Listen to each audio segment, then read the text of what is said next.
kwa sababu tulifungiwa kukutana ana kwa ana. Nataka nichukue nafasi hii kuwashukuruni nyie sana waheshimiwa wajumbe wa kamati kuu kwa uvumilivu mkubwa ambao umeuonesha katika kipindi kigumu ambacho tumepitishwa. Nataka nichukue pia nafasi hii kwa niaba yenu kuwashukuru wanachama wa chama chetu nchi nzima kwa uvumilivu wao na moyo wa kujitolea na kwa jinsi ambavyo wamesimama imara. Tunajua watu wamepitishwa kwenye moto. Wanachama wetu kwa maelfu wameuawa, wamepotea, wengine wamepotezwa, wametekwa. Lakini watu wetu wamezidi kuwa imara hata katika kipindi kigumu hiki, wakiamini kwamba chama chetu ndio chama pekee kinachoweza kubadilisha hali hii, hali ya maisha yao wenyewe, hali ya maisha ya nchi yetu, uchumi wa nchi yetu na haki katika nchi yetu. Kwa nataka nichukue nafasi hii kuwashukuru sana tena viongozi wote wa kila ngazi, kuanzia kwenye misingi ya chama chetu, kwenye kata mpaka ngazi ya kitaifa. Juzi nilibahatika kwenda kwenye kikao kilichofanyika hapo jimbo la Kibamba. Huwezi kuamini kwamba hiki ni chama ambacho kimefungiwa kwa siku 310 na mashambulizi mengi ya kutisha na watu kuuawa. Watu wamejitokeza kwa mamia, na along the road tulimamishwa pale stendi ya Magufuli na watu. Hiyo inaonesha ni kwa kiasi gani, na actually ni proof ya dunia kwamba unapowaonea watu huwasambaratishi, unawaimarisha zaidi. Huo ni fact ya kihistoria kwamba walipojaribu kuwaonea wakina Mandela waliwaimarisha zaidi. Walipojaribu kuwaonea watu wote, hata Mwalimu Nyerere hapa, wakoloni walimfungulia kesi ya uchochezi, na viongozi waliokuwa watano wakipigania uhuru wa nchi yetu,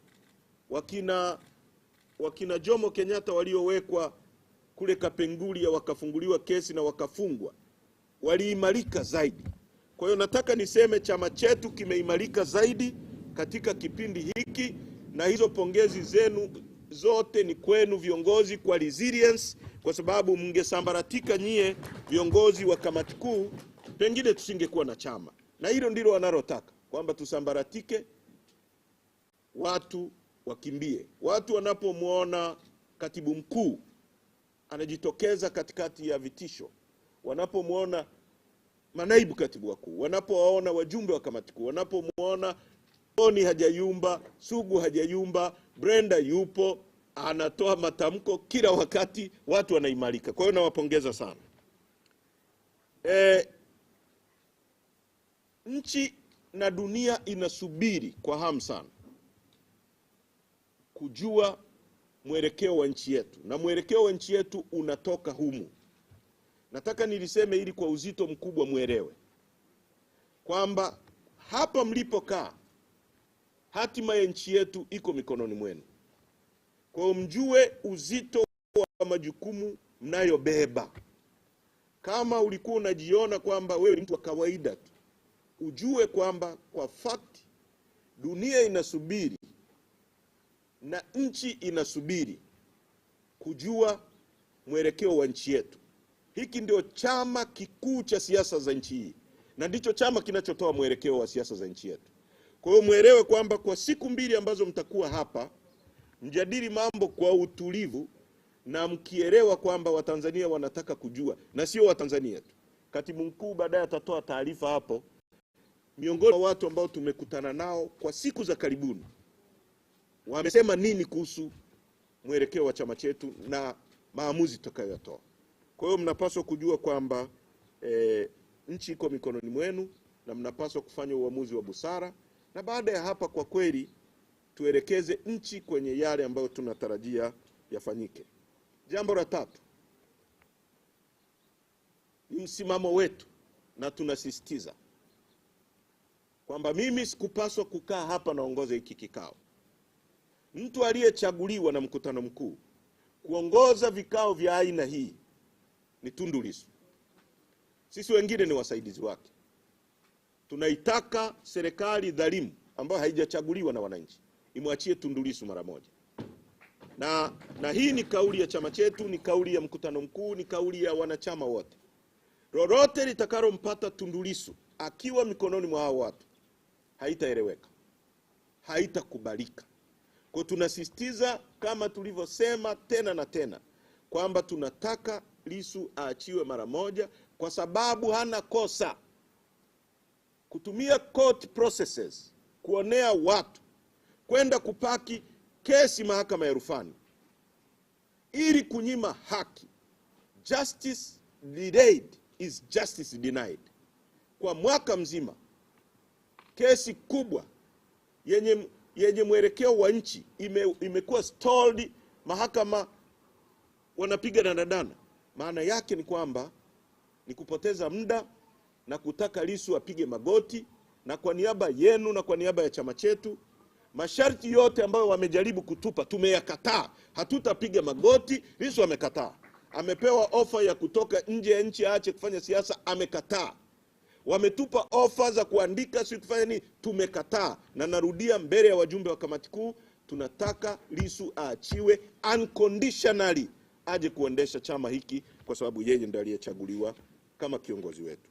La mwisho, kwa hatua ya sasa, kwa wanachama wetu na viongozi nchi nzima, tumetoa agizo la kusajili wanachama na kwenda kuanza kuignite structure za chama zianze kufunction. Mikutano mikuu kila jimbo, kila kata, na kwenda kusajili watu. Watu wana mwamko mkubwa sana wa kutaka kujiunga na chama chetu. Hii ndio fashion. Chadema ndio fashion ya nchi. Kila mtu anayetaka kuonekana mtu sane, mwenye uelewa, mwenye mwelekeo, mwenye mapenzi mema na nchi, lazima ujinasibishe na Chadema. Ukionekana wewe ni mtu wa kutoka upande mwingine, si chama kingine, watu wanakuona wewe ni mhujumu uchumi tu, kwa sababu chama ambacho kinaaminika na wananchi ni hiki hapa. Ndio chama cha siasa kinachoweza kufunction hata ambapo hatukuwepo. Wakati hatupo tumefungiwa. Vile vyama vyao mmevisikia. Chadema imerudi, kila mtu ana furaha.